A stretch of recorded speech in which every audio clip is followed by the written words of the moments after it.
IPL Royal Challengers Bengaluru గెలవబోతోంది. జై శ్రీరామ్. 2022 నుంచి 2026 జూన్ వరకు మొత్తం 21 ప్రెడిక్షన్స్ అనేవి ప్రూవ్ అయ్యాయి. అవన్నీ కింద డిస్క్రిప్షన్లో ఇవ్వడం జరుగుతోంది. ఏ యూట్యూబ్ ఛానల్లోనూ ఇన్ని ప్రెడిక్షన్స్ అనేవి ప్రూవ్ అనేవి ఏ ఛానల్ లేదు. మీరు కనుక నన్ను సంప్రదిస్తే కనుక మీ date of birth, time, place of birth నాకు ఇస్తే కనుక మీ కెరియర్ గురించి, మ్యారేజ్ గురించి, ఫ్యామిలీ గురించి, బిజినెస్ గురించి, హెల్త్ గురించి చెప్పడం జరుగుతుంది. కనుక నన్ను సంప్రదించండి. 2026 జూన్ 13వ తారీఖున శని త్రయోదశి ఉన్నది. ఎవరికైతే జన్మ జాతకంలో శని దోషము, శని మహాదశ, శని అంతర్దశ నడుస్తోందో మరియు ఎలినాటి శని, అష్టమ శని, అర్ధాష్టమ శని నడుస్తోందో 13వ తారీఖున శని త్రయోదశి రోజున హోమం గాని చేయించుకుంటే గనక శని బాధల నుంచి విముక్తి పొంది మంచి జరిగే అవకాశం ఉంటుంది. మా దగ్గర హోమాలు జరుగుతున్నాయి, సామూహికంగా జరుగుతోంది. సామూహికంగా జరిగే వాళ్ళకి వీడియో లింక్ షేర్ చేయడం జరుగుతోంది. అలాగే వ్యక్తిగతంగా చేయించుకోవాలనుకుంటే కనుక లైవ్ వీడియో కాల్లో హోమాన్ని చూపిస్తాము. మిగతా వివరాల కోసం హెచ్ఎల్ఎన్ జ్యోతిష్యాలను సంప్రదించండి. మేషరాశికి అధిపతి కుజుడు. మేషరాశిలో భరణి 4 పాదాలు, అశ్విని 4 పాదాలు, కృత్తిక 1వ పాదం ఉంటది.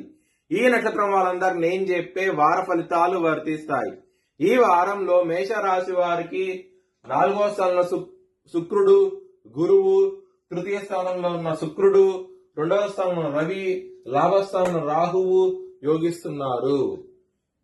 పంచగ్రహాలు యోగిస్తున్నాయి. దుర్గాదేవిని ఆరాధించడం ఎలినాటి దినం ఉన్నది కాబట్టి నల్ల నువ్వులు బ్రాహ్మణుడు దానం చేయండి, మంచి ఫలితాలు ఉంటాయి. ఆదివారము, గురువారము, శనివారం రోజున ముఖ్యమైన పనులు స్టార్ట్ చేస్తే కనుక ఖచ్చితంగా విజయం సాధిస్తారు. అలాగే మంగళవారం రోజున ముఖ్యమైన పనులు స్టార్ట్ చేయకండి. స్టార్ట్ చేస్తే కనుక వ్యతిరేకత ఫలితాలు, ధన నష్టం వచ్చే అవకాశం ఉంటది. మేషరాశి వారికి ధనపరంగా చాలా బాగుండబోతోంది. 2వ స్థానంలో రవి, లాభస్థానంలో రాహు ఉండటం మూలంగా చాలా బాగుండబోతోంది.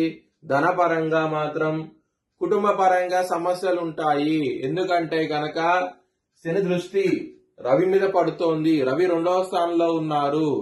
మంచి ఫలితాలంటూ ఉండవు, ఇబ్బందికరంగా ఉండబోతోంది.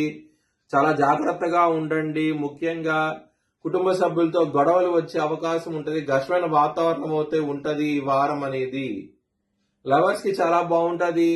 పంచమాధిపతి అయిన సూర్యుడు 2వ స్థానంలో ఉన్నారు. మంచి ఫలితాలు ఉంటాయి. చాలా సంతోషంగా అవుతూ ఉంటారు. ఆరోగ్యపరంగా సమస్యలు ఉంటాయి. శత్రువులు అనే వాళ్ళు చాలా అధికంగా ఉంటారు. ఈ వారం కొంచెం జాగ్రత్తగా ఉండండి. 4వ స్థానంలో గురువు చాలా బలంగా ఉంటారు. మరియు జూన్ 8వ తారీఖు నుంచి శుక్రుడు కూడా 4వ స్థానానికి రావటం మూలంగా, కర్కాటక రాశిలోకి రావటం మూలంగా ఎవరైతే వాహనం కొనుక్కోవాలనుకుంటున్నారో కొనుక్కునే యోగం కూడా ఉన్నది. ఈ వారంలో వాళ్ళ వ్యక్తిగత జాతకంలో దశలు, అంతర్దశలు యోగిస్తేనే ఇది సాధ్యమవుతుంది. మరియు ఎవరైతే ఇల్లు కోసం ప్రయత్నిస్తున్నారో వాళ్ళు కూడా ఇల్లు కొనుక్కునే అవకాశం కూడా ఉన్నది. ఈ వ్యక్తిగత జాతకంలో యోగం ఉంటేనే జరుగుతుంది. యోగం లేకపోతే ఇది జరగదు. ఈ వ్యక్తిగత జాతకం బట్టి ఆధారపడి ఉంటది. బిజినెస్ పరంగా చాలా బాగుంటది. ఈ వారం అనేది చాలా సంతోషంగా అవుతూ ఉంటారు. పెట్టుబడి ఎక్కువ పెట్టండి, మంచి లాభాలతో చూస్తారు. మ్యారేజ్ పరంగా చాలా బాగుండబోతోంది. ఈ వారం అనేది చాలా సంతోషంగా అవుతూ ఉంటారు. సప్తమాధిపతి అయిన శుక్రుడు 4వ స్థానంలో ఉండి గురువుతో ఉన్నారు. శుభగ్రహమైన గురువుతో కలిసి ఉండటం మూలంగా మంచి సంబంధాలు కుదిరే అవకాశం కూడా చాలా ఎక్కువగా ఉన్నది. వివాహం అవన వాళ్ళ వివాహం కూడా కుదిరే అవకాశం ఉంటది. చాలా సంతోషంగా అవుతూ ఉంటారు.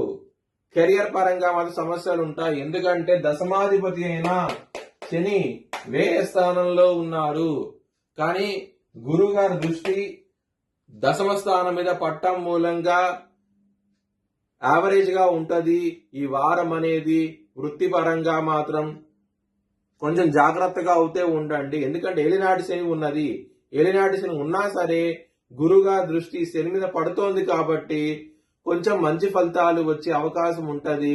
దాని మూలంగా సంతోషంగా అవుతూ ఉంటారు. కొంచెం సంతోషంగానే ఉంటారు.